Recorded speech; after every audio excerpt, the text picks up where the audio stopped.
Many have tried, most have fallen. If the demon of obsession keeps destroying you, watch this before your next attempt. Hello friends, I will now show you my build and tell you how I managed to defeat the Demon of Obsession boss very quickly, in just a couple of attempts. I used the head of the Eager Ninja set, all 7 pieces. For ninja tools, I chose Fire Shuriken, Thundering Calamity, and Kunai.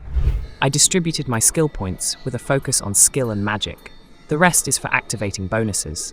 For magic, I use Magatsu Warrior and Enenra, as well as electric and fire shots. The Demon of Envy skill will be effective here. Among the passive skills, Awakening, Ninjutsu Cultivation, and Thrown Blade Counter play an important role. Of course, I can't do without the Evade skill, which is fundamental to my tactics. At the beginning, as soon as you approach the Demon of Obsession and see the boss appear, you need to immediately move away to a safe distance. The thing is, the boss falls from above, and if you stand below, you will take damage from his fall. You don't need that. From a distance, you can use your ninja tools or magic shots to start damaging your opponent. Next, you need to closely follow the boss's actions, especially his cannon, which he uses to fire wind charges or explosive shells that detonate near you. The boss also releases a vertical wind wave that moves towards you. You need to avoid these attacks. When you see that the boss has put his cannon on his shoulder and started shaking, it means that in a moment he will run straight at you. This is the best moment to make a perfect dodge and restore ninja tools. Since the boss is running towards you, if you dodge to the side, he will change his trajectory. Therefore, your best strategy is to run straight at the boss and, just before the collision, perform a forward dodge, as if through the boss. As a result, you will end up behind your opponent and will most likely get your ninja tools restored. When the cannon fires at you, you see the fire flying, and you have to dodge to the side to avoid being damaged by the explosion of the shell at the landing site. In general, I found it uncomfortable to approach at medium range to use the Demon of Envy or Thundering Calamity skills. Unfortunately, these skills do not cause damage from a long distance. From a long distance, you can use Fire Shuriken, Kunai, and magic shots. Every time ninja tools are restored, I always try to use them as quickly as possible. In this battle, your opponent attacks very often, so you need to pay close attention to what is happening and react to the Demon of Obsession's attacks in time. On the other hand, this is even good, as you will often have the opportunity to restore your throwing items. All other attacks are carried out by the boss at close range. The Demon of Obsession spins its cannon around itself, causing damage.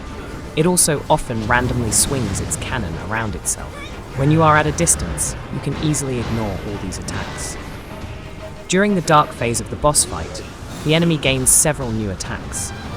You need to pay special attention to the moment when the boss flies into the air. In a moment, he will land with a powerful blow. Therefore, you need to dodge in time and move to a safe distance. It is worth mentioning separately about shooting from a Garamata, when it is not a fireball that flies out, but a wind charge. This charge is very insidious. Sometimes it rises up and disappears, and sometimes it flies towards you and explodes nearby. Therefore, every time you see such an attack, you need to keep moving. If you stand still, this charge will most likely fly towards you. If you move, this attack will not reach its target and will simply disappear. Therefore, always pay attention to what this wind charge is doing and act accordingly. Don't forget, if you don't have ninja tools, use magic shots. Only electric and fire charges will help you in this battle. The boss is protected from water and air shots. Therefore, adjust your magic element panel accordingly. The general tactic is to constantly dodge and stay at a distance. Therefore, it doesn't matter what weapon you use. No melee weapons were used in this battle, except during the period when the ultimate ability was used. I try to quickly use all my magic shots to move on to the second tab of magic skills. At the same time, as soon as ninja tools are restored, I immediately deal damage with these attack items. When the boss has about 40% health left, he will enter an enhanced dark phase, and here it will be much more difficult for you to move. The boss summons windy tornadoes around the perimeter of the arena, which cause damage if you get caught in them. Therefore, you need to be twice as careful here.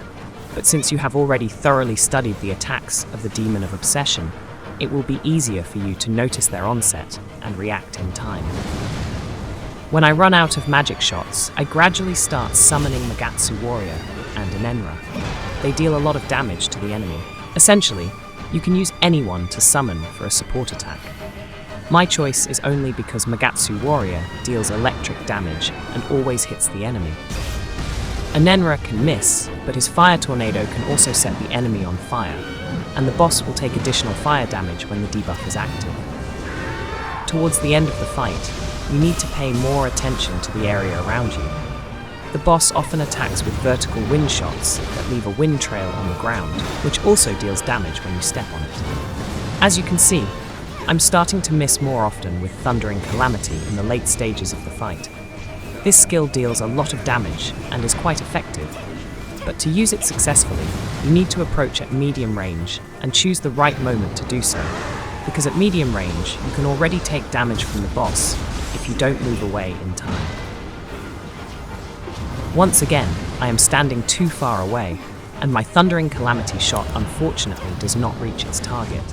Nevertheless, I do not give up hope of winning with my Fire Shuriken and Kunai, which I use to constantly damage my opponent between dodging the powerful attacks of the Demon of Obsession. When I have used all my magical abilities and my ninja tools slots are empty, I decide to use my ultimate ability.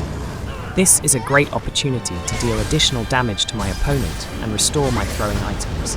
During my ultimate ability, I use a jump and a heavy attack. This simple combination usually deals a lot of damage to my opponent, and I like this type of attack. Since I'm too lazy, I didn't dodge the Demon of Obsession's attacks, even though I really should have done so to continue the ultimate ability scale.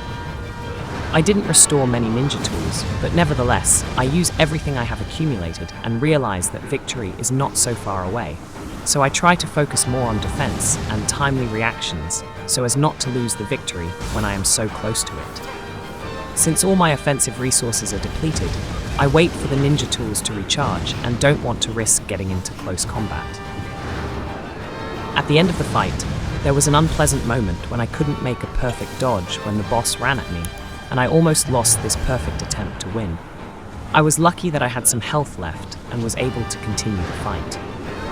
Although it was strange for me, this attack is usually very easy to dodge, and in most cases, I did so without any problems. I wait for the perfect dodge and get it several times later. This allows me to attack the boss and destroy the last bits of his health. That's the tactic. I'm sure it will help you defeat this boss if you practice a little. If you found this video useful, please like it and subscribe to the channel. I also recommend watching other videos about Nioh 3, where I explain how to complete confusing quests and defeat difficult bosses. See you in the next video, and take care, my friend.